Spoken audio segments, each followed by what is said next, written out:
So now I'd like to talk about some complementary tools and resources to dowsing. One of them is tarot. You might wonder, how can tarot and dowsing go together? Well, I figured this out some years ago. If I put out a 3 card spread, let's say, I can interpret what those cards mean. If my interpretation is accurate, then I can ask the rods.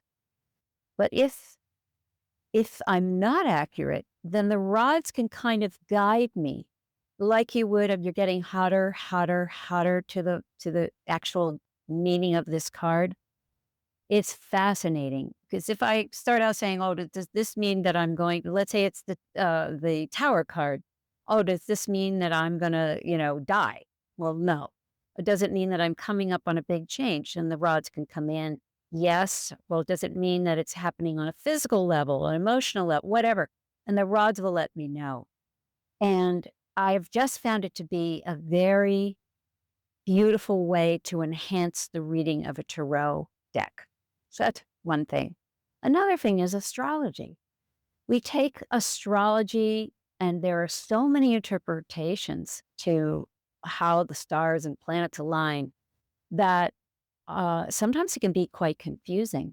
The main thing is to figure out, well, what does it mean for me?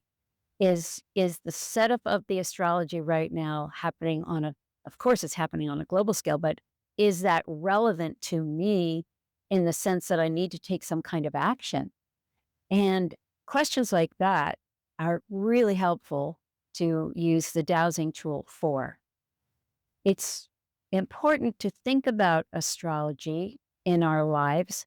Nobody has to become an astrologer to do so. It's just to be aware that in the quantum, we are all connected. And we understand that everything has a consciousness, including the stars and the planets and the sun and the earth. We know this. So to ignore them is kind of silly because we're all in it together. We're all in this matrix together. Lastly, well, not lastly, really, it can apply to any different tool, but the I Ching is a wonderful thing to partner dowsing with.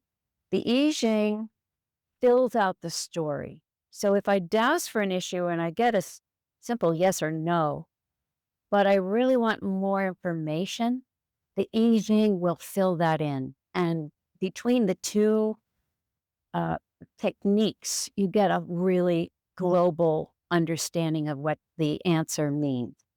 So I really like to combine those two.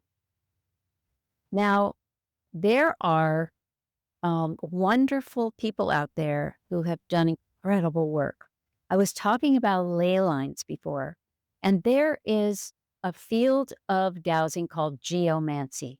And this is literally dowsing the land and understanding the way the land works. What are the mountains about here? What is the water feature here? How does this work? Where are the ley lines? How does everything work together? And there are some people who have done stellar work on this. One of them is my friend Graham, who is who lives in Scotland, and he has written many books. And another person is Gary Biltcliff and his wife Caroline.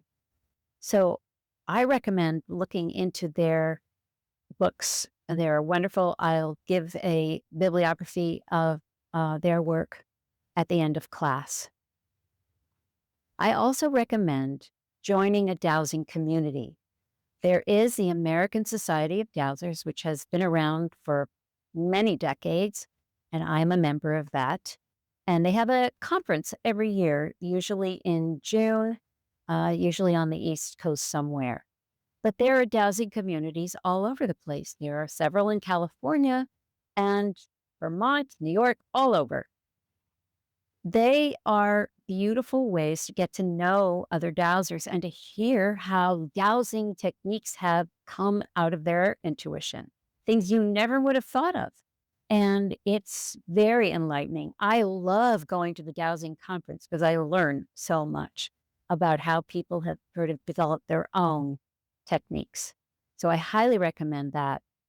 And I highly recommend studying with some of these people. Many of them offer courses online or in person, and figuring it's a good way to hone your skills and to meet other dowsers, as I said. So there's a big world out there of dowsers that I didn't know about for a long time. Once I did, I was very happy to meet them.